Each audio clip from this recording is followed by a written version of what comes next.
Hey, Zaka family. Zaka is launching an exclusive membership platform to provide you with career development workshops, coaching, community, and so much more. Go to ZakaConnect.com and sign up to receive information on how to access early registration and perks.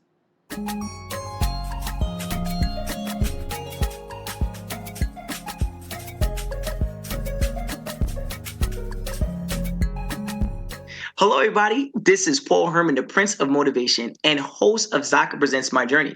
We're creating this vulnerable and positive platform where you can get inspired and motivated from different leaders from our community. Today, our guest is Bryan Wooden, who is an entrepreneur and founder of Included. Bryan, welcome to the show. Thanks, Paul. It's good to be here. Oh, pleasure's all ours. Pleasure's all ours, Bryan. I'm looking forward to hearing a lot more about your company and how you even got there. But before we actually dive into that and give the listeners what they really want to hear, talk to us a little bit more about your cultural background, your journey. Your background and where you grew up? Yeah, sure. Background for me is half Bahamian and half Dominican. Dad's side of the family is from Freeport, and mom's side of the family is from Santo Domingo. I grew up like you all in Brooklyn, New York. Okay, BK. That's right. It turns out the vast majority of Caribbean people in America live in New York City or South Florida. And when I asked my father, or Canada, can't forget Canada. Or Canada, right? Toronto be heavy out there. Well, for sure. When I asked him why New York, because it's cold, he said, "Yeah, it doesn't really matter about cold. You move to where your people are for community and for support." And I think at the time that I asked him, I don't know that I really understood, the answer. Over time, I've definitely understood the answer. That was very deep. Yeah. Pop sat you down for some serious stuff right there. He was pretty good. He was really good about having adult conversations, especially with his boys, because he wanted us to be prepared for those conversations later in life. He didn't do a lot of, you're a kid and I'm going to talk to you like a kid. It was, look, you're going to be a man one day, and there are some things that you will need to know in life. And so I'm going to start preparing you for that now. If you don't understand it, that's okay. You're 13, but you will understand it one day. And kudos. I appreciate that about the way that he raised us. Oh, kudos to Pops right there. I like that. Yeah. Now, you said you 50-50 right here, right? Yes. What does your culture mean to you? And how does that drive you on a daily basis? Because now you got two sides right here. So how does that drive you? Yeah. So I think what I'll say about that is even though they are different in the way that they show up, there's a lot of similarity in the way Caribbean folks raise one another. There's a lot of similarities in the values. And the more that I reflect about the things that have worked well for me in life, a lot of it comes back to the values that they taught us growing up. Things like, hard work and sacrifice and the community is more important than the individual. Those things were not different between Dominicans or Bahamians or several other Caribbean people. And as I have several friends who also have Caribbean heritage, and even though the way that they show up is a little bit different, the values are very, very similar. And I got to say, those are things that have helped me out quite a bit in life. Even though I learned several things in college and so forth, fairly often the core belief around some of those systems were things that I learned growing up around family. Now, when did you learn what DEI was, and how did your childhood, and you mentioned the word college, but your educational background shape your approach when it comes to your leadership and entrepreneurship? That's a fair question. So, when did I learn about what DEI was? Well, in a former life, a previous career, I was TA, means talent acquisition, and I was in the tech world, and I was running TA teams. And the question that I kept bumping up against was, how come there are not as many people who look like us, specifically around the engineering ranks of these very profitable, very public tech companies where a lot of people wanted to work. There are a decent number of us in other areas, but not in the tech talent. And so I started asking that question. I started talking with several people, trying to come up with a reasonable answer and a solution. And that's when I ended up running into a woman who's now a mentor of mine, Salima. And she was in charge of DEI. And I said, "What do you all do?" And she said, we essentially are infused in several parts of the organization, trying to help folks like you answer some of these questions and come up with better solutions on how to get some of this stuff done. Yes, there are better ways for us to recruit from a larger pool of qualified candidates than we currently do. It's going to take some work, and there are some programmatic ways that we could just be better at it. And that's when I really got introduced to DEI, what it is, what the work is, and what some of the challenges are. As it relates to how my background kind of shaped how I lead, I think I'm going to go back to what I mentioned a little while ago, which is a lot of the value system that I have has a lot to do with my background and how I was brought up. So, as an example, I told you that most folks who have family from the Caribbean will agree that the value of the community is worth more than the value of the individual. And that tends to show up in how I lead teams around DEI, because the central force that we're trying to push is a greater organization, a more inclusive, a more equitable place for everybody to be, whether it's a university or a public company or a municipality, a city or a state. And often I end up reflecting back on these values, and they have a lot to do with the way that I lead teams towards these solutions. Okay. Now, you talk about solutions, right? Yes. So I want to kind of go into our next question right here. Like, what has been like one of the toughest challenges you have faced, like starting off in your career after you graduated? Like, and how did you like come to a solution on it? Well, okay, I'll give you two answers. So the first answer is that the biggest challenge when I first started was the single most important reason why I'm involved with Zaka today.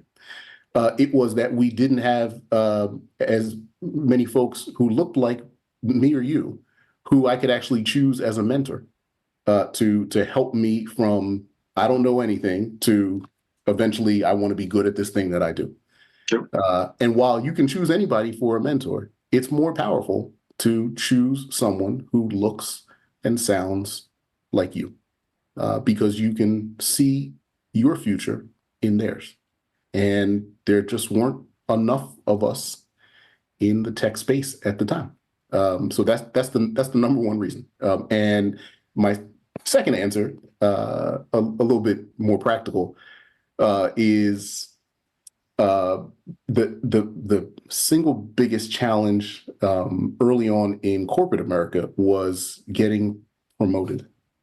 And so I was searching early on for some answers on, How do you enter the promo cycle? How do you make sure that all of your annual assessments stack up to put you in the best position to get promoted when it's your time? So those are the two very practical challenges that I faced early on. Mm-hmm, mm-hmm. And you just work through that. Just Well, the answer to the first one is what led me to the second. So got you. Finding a mentor early Yeah. on is the single biggest impactful thing that I did. And it took a little bit of work, but it really informed the next challenge, which was what's the best way to navigate the promotion process. And quite honestly, I think by the time we get to the end of this interview, you're probably going to ask me something along the lines of what's the best sort of advice that I could give to our folks on our platform. And That's right. I'll say it now, and I'm happy to say it again at the Let's go. You better drop a gem. It is finding a great mentor as early as you can in your career, because they can help you get to the solutions to the questions that you have, and they can help you figure out what your way is to solve problems. And the sooner you can do it, the better. Mm-hmm, mm-hmm. Like you mentioned the word mentor, and I think that's something that a lot of individuals, a lot of guests that have been on the show, they've always highlighted that they have mentorship in their life, right? Yes. A lot of people might say, well, especially in our culture, keep your head down, keep working hard, and get it done, right? But it's okay to ask for help. Yes, it's okay to tap on that door and say, hey, look, I know you know more than me. Could you please help me out, right? But sometimes those mentors, which a lot of the guests had mentioned, they didn't come to them directly. They had to go find them. That's right. And you got to find the right fit, But I'm glad that you're really touching base on that, the whole mentorship thing, because it has come up several times in a lot of the interviews that I've hosted here at Zaka. I'm not surprised. I'm not surprised. That's why you guys are successful, right? Well, yes, but also I'm not surprised because I believe that many guests like me have been motivated towards a platform like this because we had to look and find mentors, sometimes people who were in other spaces that did similar things, but in other places and other ways, so that we could find someone to help us with that direction. And I think we all agree that the idea that going generations into the future, and each generation is just going to have to continue to reinvent the wheel on their own, it just doesn't make any sense. They should be able to lean on our stories and on our experience and from our failures to help them find the way, and help them find mentors who can help lead them until they're at a point where they can lead on their own. It doesn't need to be a chore in order to find folks who look and sound like you, who have traveled the same path before you. Well said, Wetson. Well said. Now, talk to me about your first company. Yeah. Right? Applify. Very, very, very successful. Yeah. And you sold it for some good money. We did. We ended up with a pretty good deal. So essentially, most good ideas, I think they just come out of conversation and a little bit of joking around. So my co-founder and I, we were messing around around the Super Bowl. I don't know, this is years and years ago, and we were looking at companies, websites that had recently been bought or sold. I don't know if this is common knowledge to all of our community, but I should throw it out there now. So just like brick and mortar companies are bought and sold every day, web companies or web presences for companies are also bought and sold. There are marketplaces where people can sell something that they have built online for any number of reasons. They could say that, well, look, maybe they want to do something new and they need the capital to do that something new. So they want to sell this web business that they've built. And sometimes people are interested to get moving on a particular business online, and they think the best way to start is to start with something that's already been moderately successful, and then I can build it better from there. These platforms already existed. What did not exist at the time was a way to do the same thing with mobile applications. We just kept looking and looking and looking, and there just wasn't really anything that did that. So we decided to build one. And so we built a platform, and we were very passionate that we could probably take on or topple the top company in the web website buying and selling market at the time. Ultimately, we did not. Ultimately, they reached out to us in order to acquire us because they couldn't build a platform for mobile application sales and transactions as good as the one that we had built. And so it ended up being a good deal for everybody. But yeah, it got started because we were just messing around because we saw a problem. And this is probably a great discussion for anyone who thinks that they want to be an entrepreneur. Start with the problem. Yeah. Start with the problem and solve the problem better than anyone's been able to solve it before. And everything else will come. I like you said, start with the problem. Yeah. Some people want to start with their own idea. They're like, this is my idea. I'm just going to run with it. But I like how you said that. Start with the problem. You can do it. A passion project usually starts from, I just have this great idea that I think I can spread. I think I can monetize and so forth. But the companies that really do well are ones that solve problems for people in a way that no one has solved for them before. Those are the ideas that can scale the best because a lot of people will have this common problem and no one has found a way to solve it until you did. Well, that's right. You are that one in a million to solve it. So kudos to you and congratulations on selling that first company. Thank you. With your immigrant background, right? You're talking about mom and dad and your immigrant background. How has your immigrant background influenced you and your approach when it comes to like the startups? And what lessons do you carry forward in your current role? That's a good question. The things that immediately come to mind when I think about immigrants and folks who are maybe within a generation of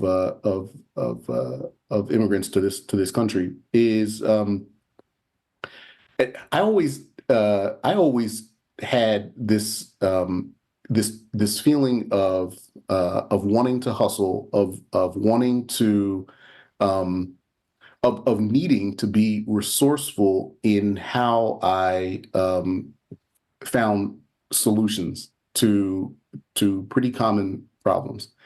And I think, look, quite honestly, part of it was we just didn't have a whole lot of money growing up. And that's not necessarily indicative of all immigrants, but for quite a few of us, it is. And what that meant was that I didn't always have money to apply to the problem in order to come up with the solution. And so instead, I had to be resourceful in other ways. As I've talked to friends, similar backgrounds to ours, over time, I found that it's been pretty common that many of us had said a similar thing. We learned from parents and from grandparents that you don't have to have a bunch of money in order to solve this thing. You have to True. think a little bit differently about how it might otherwise be solved from what the most common way to do it is.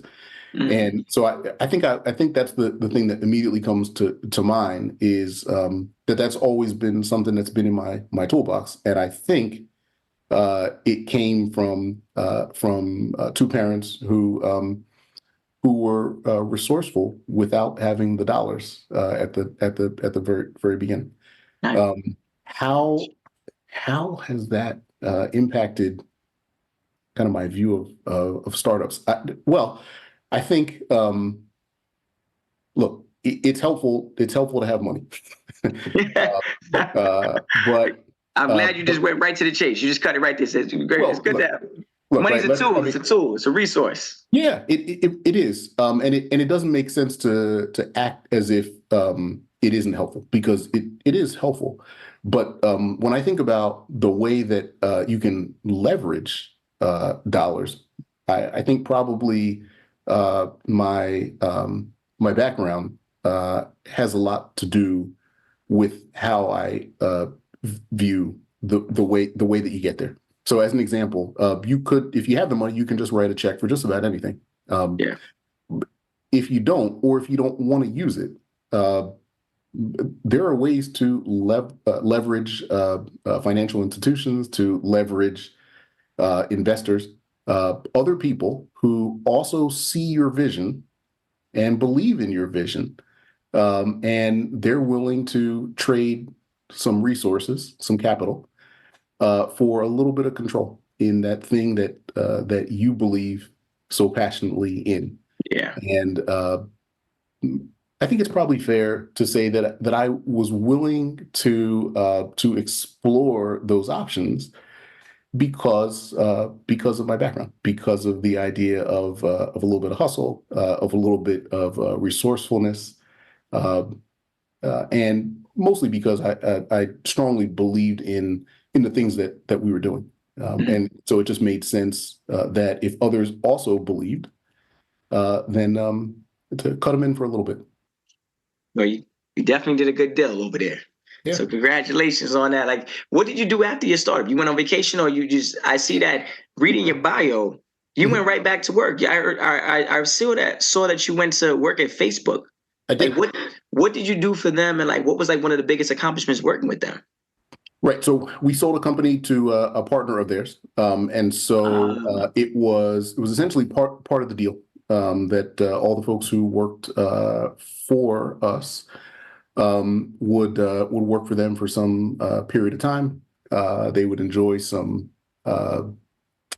options, and equity, and then they could do whatever they wanted to do after that. It was again, back to the village is more important than the individual. It was important to structure a deal that made everyone more than whole, and gave them the opportunity to do whatever they wanted to do after. They didn't have to stay there forever if they didn't want to. They could. Sure. A few of them did. But if they also had the entrepreneur mind and they wanted to go do something else, that after a few years of working there, they could collect their free money and then and then go on and do something else. Um, I like working. I maybe that's Part of the culture. yeah, maybe that's where it comes from. But I like working. I like building stuff, and so. Look, at the time, I was squarely in the leading talent acquisition teams mindset. This was before I had really started doing a lot of work in the DEI space. So I worked for them in that same capacity, led some teams, and I appreciated that they allowed me to go in the direction that I wanted to go, which was largely answering questions around how do we hire better? How do we hire more inclusively? How do we end up with a workforce that looks a lot more like what the customer True. looks like. That's true. The customer. Yeah. If there's a lot of customers who look like you and me, but all the people who make the products for those customers don't look like us, it stands to reason that there might be some gaps. There might be some, Red yeah, flag, yeah. red flag, red flag.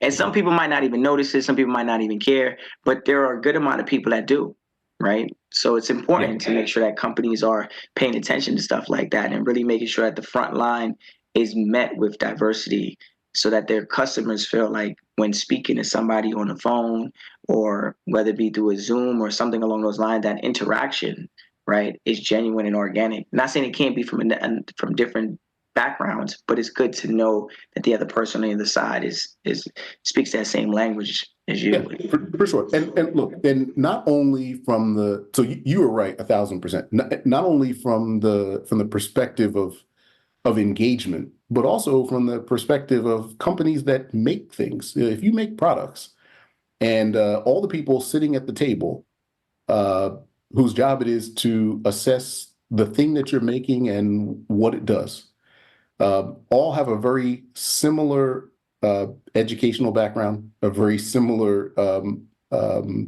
background growing up. Again, there's going to naturally be, I call them gaps. Everyone has blind spots. And one of the central things that DEI tends to trend towards solving is getting rid of some of these blind spots. You may just not think, look, I've been shaving my head for years. And right. And so you and I have gone in two different directions as far as hairstyles go. You likely wouldn't know some of the same challenges that I face as a bald man, even though it's by choice. Right. And I likely wouldn't know some of the challenges that you would face in twisting your hair. And it's not because either one of us is trying our best to dismiss the experience of the other. It's because we don't have the experience of the other person. True. True. And that's a really good way of breaking it down. Yeah. Yeah, that's really what it is. And so as it relates to, as we were talking about companies who don't necessarily look like their customer base, that's the number one reason for them to diversify their employee bases or their organizational bases, because they'll have less opportunities to miss something because someone there will say, well, that's not how I see it. Now, I know at Facebook you increased the number of female engineers, candidates, right? In the hiring pipeline. Like that's impressive, right? So you went in and said, okay, look, I see that there's a little bit of a gap here. We know there's a blind spot, but now I can see a gap. You came in, like, talk about like some of the strategies and like how'd you even come up with to make this happen? Because that's a big role. It is. To be fair, we also increased the numbers largely across the board for Black and Brown people as well, and for veterans. But women was the biggest delta. So look, from the 10,000-foot view, what this looks like is I had to start by asking questions. I knew some female engineers, and they offhanded would say things like, "It really sucks to be the only person on the team, the only woman on the team," and we would have these conversations, and I would ask more questions about not only their experience on teams where they were just one or two, but also their experience around how they got hired for these jobs, and then also what's it like when it's time to move to a different job within the company or get promoted within the company. And a lot of the stuff that I heard sounded discouraging, and I didn't like it. And so the conversations that I started having with my team were around, this is specific for engineers, is how do we assess hardware and software engineers' capacity to do well at this job when we're interviewing them, and we got pretty deep with several teams around the things that they just thought were the most valuable in order to assess who they thought was a good fit for their teams.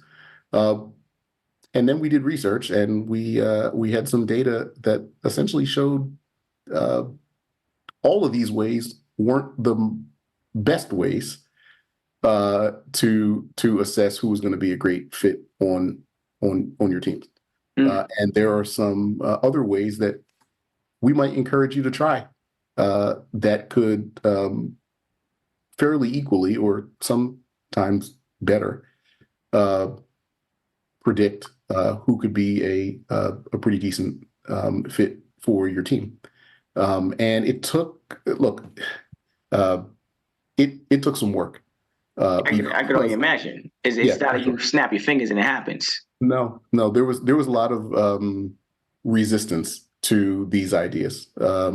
Some because this is the way that they had done it for years. True.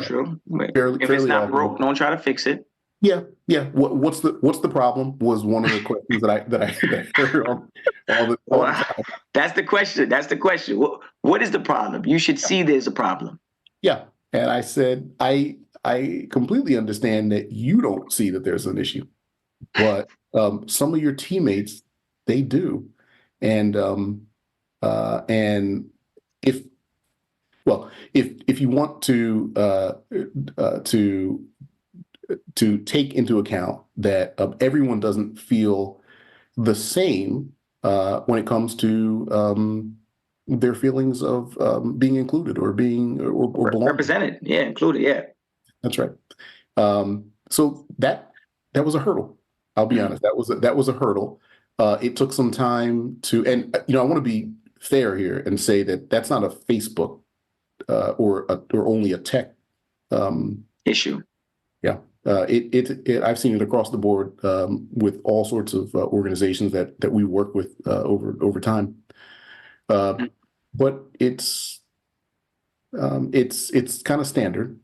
But often data helps to break people from the idea of, well, that's just the way that we've always done it, and there's not really a problem. Showcasing those numbers would obviously help and stuff like that. Now, you've put in a significant amount of work in several different areas, and it's led you to opening your own company again, right? That's right. This is the second one. Serial entrepreneur. Even though I do a few, I still do a few day jobs. But the culture is so embedded in you. Mom and dad were like, look, you're gonna work hard. You're gonna work hard. Shout to mom and dad. Work every day, and when you're done working, work some more, and then get a little bit of rest. Work some more. Let's go. So, talk to us a little bit more. Like, how did everything come about when your current company included? Like, what was the drive and the mindset behind building this thing and the mission?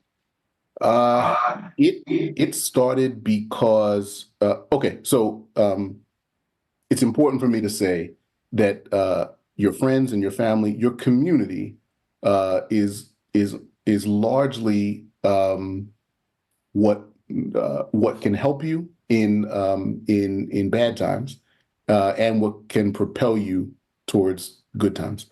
So my friends referred me to a few, two universities and then one municipality, one city. They were having some problems, specifically in the areas of DEI, more specifically around strategy building, and around how to be more inclusive, how to find or build or make inclusive events on their calendars within their teams.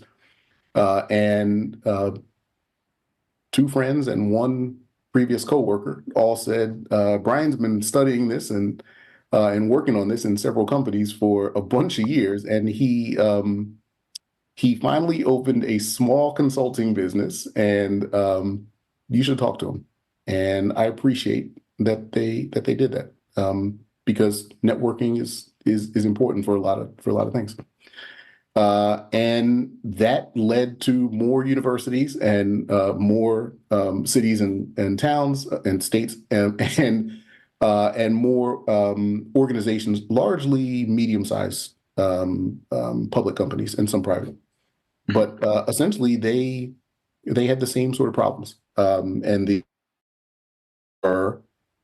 theme of those problems is we don't think that we have the money and resources to put towards solving this, or we're just not convinced that to put the resources toward it.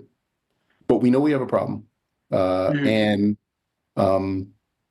is there something between zero, between we're not going to do anything, we're going to wish this problem away, and we're going to spend $500,000, several $1,000,000 on this, investing in solving some of these things. And yeah, my idea was, I think there should be something in between. I think municipalities or universities or small to medium-sized companies who don't have a huge budget allocated towards solving some of these DEI challenges should still have a place where they can get help on a strategy that actually fits their company and works for them, on inclusive training, on anti-harassment or anti-bias sort of training. And there are several practitioners across the country like me who do a very similar thing. And so the first thing I thought was I should do this more places as well. And also, I should build an app where several of us can offer our services in a joint way. Where, so as an example, we often teach courses and classes around DEI training, and almost all the time that someone from that organization will say, we want to do something for Latino Heritage Month, and but we don't know what to do. And I'll say, right, yeah. Where do we start? Where do we start? Just like you on the inside, I'm thinking, how can you not know who to reach out to? But I get it. And so part of the app that we're building is going to be like quick reference where they can reach out very directly to these companies and get something on the calendar quickly, so that they don't have to go through. We don't know who to reach out to. We don't know who to ask for assistance in some of these areas. That was the thrust. That was the idea. I thought I would do it a few times for a few organizations, and it just led to even more. And it led to a little bit more, and that's fine with me. And but that's how you know you're in your purpose. That's how you know you've stepped into a lane that was already predestined for you. Yeah, right. I think you're right. Where it's like you're right. There's enough organizations that need this help, and they're just not entirely sure that they're ready to spend big. And I think the solution, as I saw it, is let's give them an opportunity to spend small and see a win. And that will encourage them to spend a little bit more and see another win and see a little bit more. And sometimes that's what it needs to happen. Everyone wants to, bite into a big piece of the pie, but sometimes you just start off small and just work your way up. And that's why it brings me to my next question with you. Like, obviously within your company, like, you're not just only leading DEI, right? You're actually like working on developing like different and implementing different types of strategies, right? Yes. I just want to kind of talk to you a little bit more, just get your thought process, like these strategies that you're utilizing, like how do you address them at work? Well, okay. So quite often the number one question that we get is, can we use a strategy that some other company used? successfully? And my immediate answer is sure, uh, but but uh, but it may not address all of the particular context that you have at your company. So instead of using someone else's answer, why don't we do an assessment, a climate assessment, to see where you really are today and what you really need in the short term and also in the long term. And then I can prescribe something to you that is most likely to work for for the organization that you have today, to get you to the next step, instead of, like you said, I don't need you to leap all the way to the end. I need you to take this next step, and then I can show you the step after that, and you can tell me if you think it makes sense to get there. Usually when you show someone a win and then present the next step, they're more motivated. They're in. To take that next step. Yeah. They're in. They're like, wait, hold up. It actually worked. Yeah. Right. And the question is, why did you think it wasn't going to work? Yeah, that's almost always my question before I take that first call. But what I've learned over time is the fact that they want that call with us. That is the first step for them. It took me a little while to accept that, but I'm okay with that. I'm okay with that. Whatever it takes, whatever that first step looks like, is okay. Most of us who are practitioners in this particular area, we get used to saying that in order to be successful at this, you need to be willing to accept people, meet them where they are today. That's right. That's right. And then help them take another step and another step and another step. Mm-hmm. And that method seems to work well for most of us. It's definitely worked well for me. Now, someone deeply involved in both like corporate and startup world, right? Like, how do you balance the need for diversity and inclusion in different organization contexts, right? Like the challenges, like what are unique challenges do you face when doing all this? It's interesting. So it's fair for me to say that startups face very different challenges than do larger corporate organizations. To start, larger organizations have more questions around liability and around compliance that they need to solve very early, because the jurisdiction where they do business by law requires them to. If you're a startup and you've just got 10 people and they're all over the place, the immediate need to fall into compliance at a particular place just doesn't fit you the same way. So that's the biggest difference. The other difference is when you have a lot of people that work for you, you have to be cognizant of who you're hiring, how you're hiring them, how you're training them, and how you're promoting them. And that is the same whether you have a small startup or a larger corporate entity. But when you're repeating that, whatever that process is, when you're repeating that over and over and over for thousands of people, there's a spotlight that is brighter on you and on your results, and so you have to be extra buttoned up on whether or not the process that you have in place is actually the best for you, and if it is resulting in the sort of diverse employee base that you actually are seeking. Well said on that. Now, something that comes to my mind when I'm thinking about this is, like, obviously DEI is obviously a topic at hand within the corporations and whether it be in startups or in corporate world, right?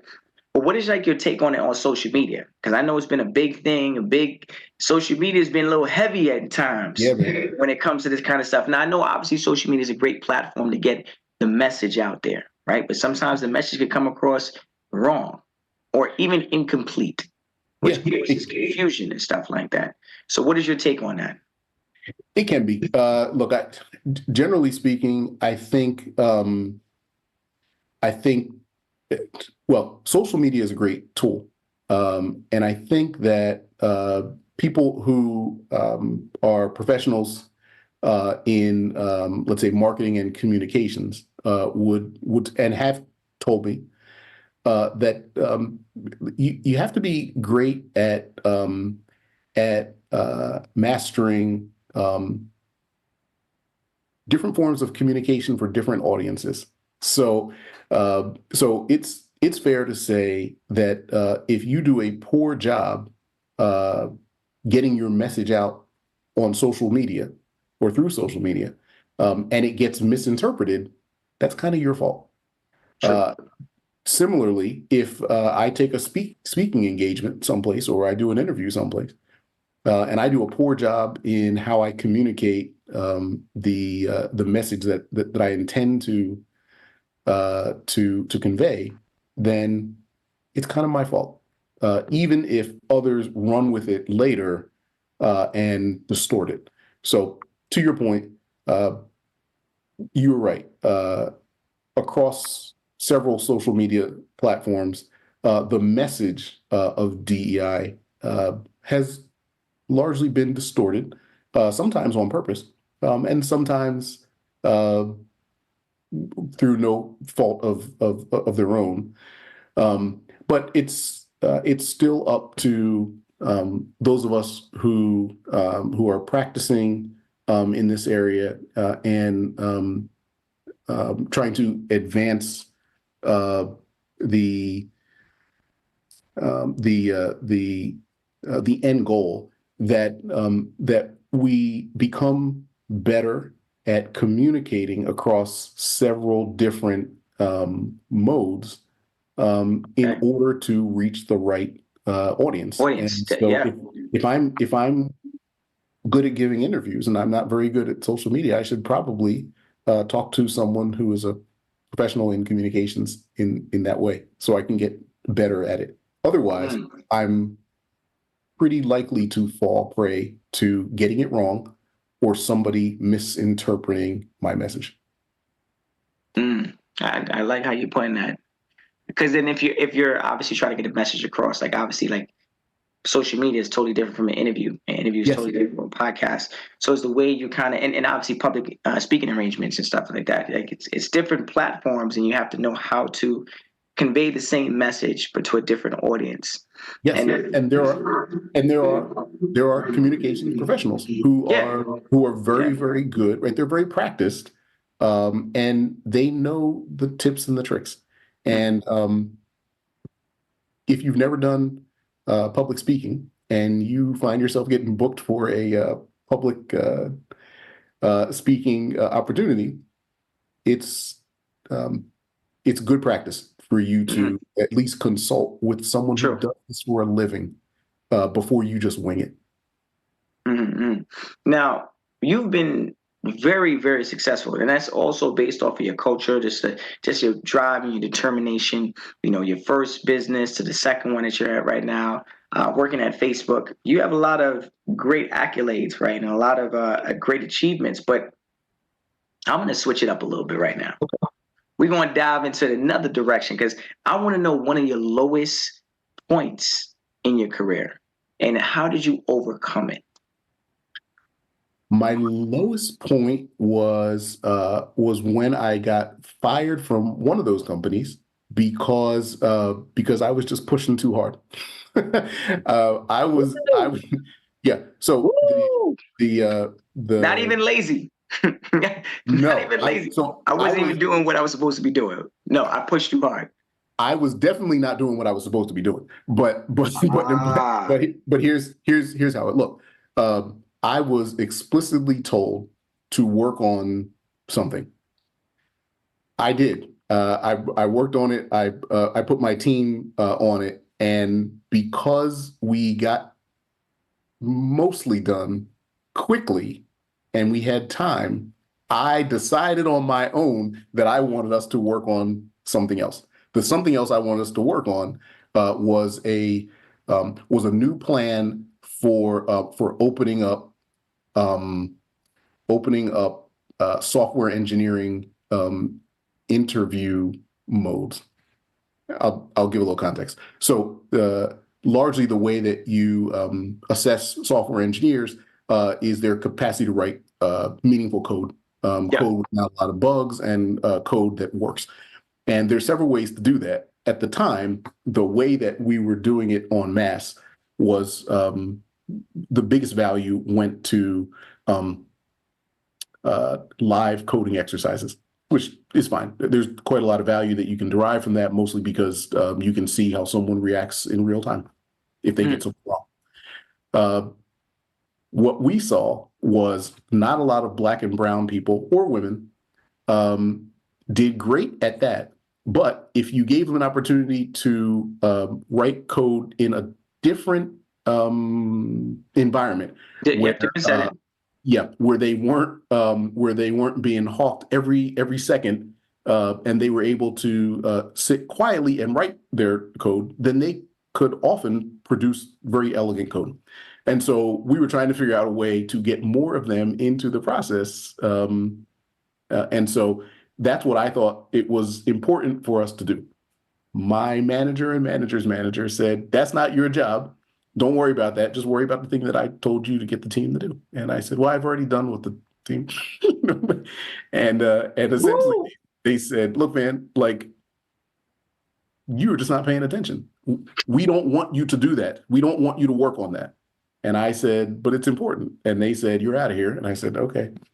And I didn't really say okay. No, I mean, obviously, but you had to say it internally. You had to be like, you know what? I understand what's happening right here. Yes, I do. And I got to be okay with. I can't be okay with it, but I have to be okay with the decision that you made. Get up out of here. Yeah, I have to respect. Look, I clearly did something that you told me not to do. I clearly worked on something that it's now clear that was not a part of your plan. It was what I thought was important. And so I knew what I was doing. But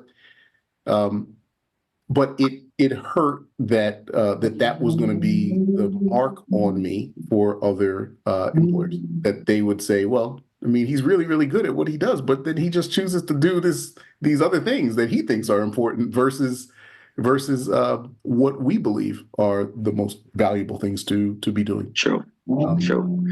So success is a big thing in your catalog. You have a lot of great success, right? And I'm glad that you shared that moment in time where things was a little bit on that downfall, but you found a way to get up out of there and mentally get yourself back on track. But like, you've accomplished so much in your career and also as an entrepreneur, selling your company for millions of dollars, and developing like tangible solutions for your clients. How do you package and describe success to you now? Here's what I'll tell you. When I was younger, I'm in my 40s now. When I was younger, success always meant that next thing, the next thing that I could build, the next thing that I could shape, the next thing that I could reach, and that's not what it means to me today. There was nothing wrong with that being what I thought success was at the time. Today, success looks and feels a lot like the work that I'm going to end up doing on this platform. It sounds and looks and feels a lot more like reaching out, like mentoring. I get a lot of joy and contentment from helping people a little bit younger than myself, who are trying to figure it out, or they already are figuring it out, but they need a little bit of help, or they need a little bit of assistance to get this. And that's what success looks like and feels like to me today. I don't know that I would have told you this 20 years ago. I don't think so. I'm sure that I thought very differently about what success would be. But as you go through it, and you earn a little bit of it, you also at least for me, I also have earned the right to choose how I spend my time. And right now, it really feels like this is the best use of my time, is the work that I do, and the time that I make to share, to mentor, to help. That it's very interesting that this definition of uh, success feels this way to me now, but it is very real. But you know what? I'm tapping into what you said a little earlier. You know what success really is to you right now. When I'm gauging, it's community. It is. It goes back to what your parents instilled in you in an earlier age. It's community, right? You grew up around the mindset when your father said to you, we went to Brooklyn for a particular reason. We want to be around more of our people, Yes. people that spoke the language that we spoke, came from the certain areas that we grew up in. The word community has always been a common denominator in your journey. As I'm listening to it and as I read it as well too in your bio, community. Even that choice that you made, it wasn't for you. It was for the betterment of a community. So I think that now what I'm catching from you now is like you want to bring that word community to a higher platform.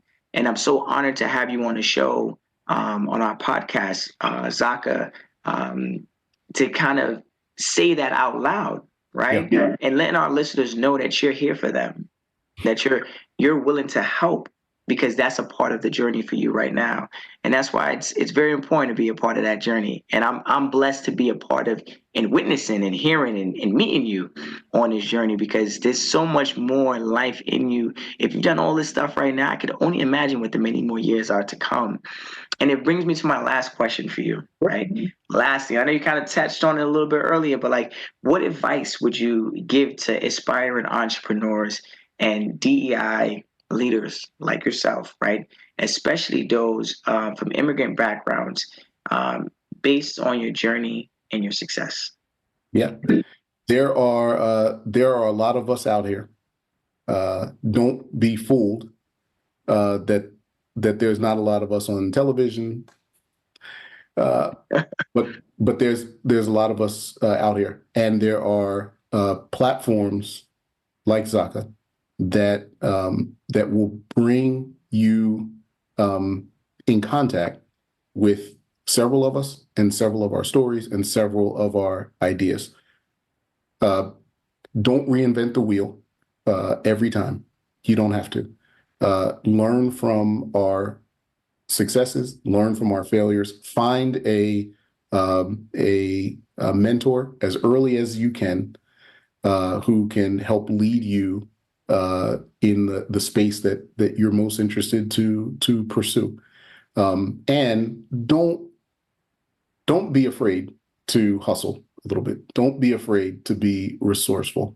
And don't be afraid to reach out to other folks who look like you, because you might find, often you will find, that they have a very similar idea as it relates to community and work ethic, and they could end up being a new friend or a business partner to help you along your way. So don't hesitate to reach out. Well, Bryan, thank you so much for joining us today on this podcast and really Thanks, just Paul. giving us a great insight and also your background, your story, your journey is very interesting. And I love how community, like I said, is a part of that. I love the word hustle, right, as a part of that. And I love that when you said like work's never done, right? Because if you have a message inside of you, the work's never done. Amen. That message right there inside of you is living on. So kudos to you. Congratulations. Your first company, second company, and all the lives that you're going to inspire in the many more years to come. And I want to let the listeners know, if you want to hear more inspirational stories like Bryan, please check us out on ZakaConnect.com. Follow our social at Zaka Connect and follow our feed Zaka wherever you listen to your podcasts.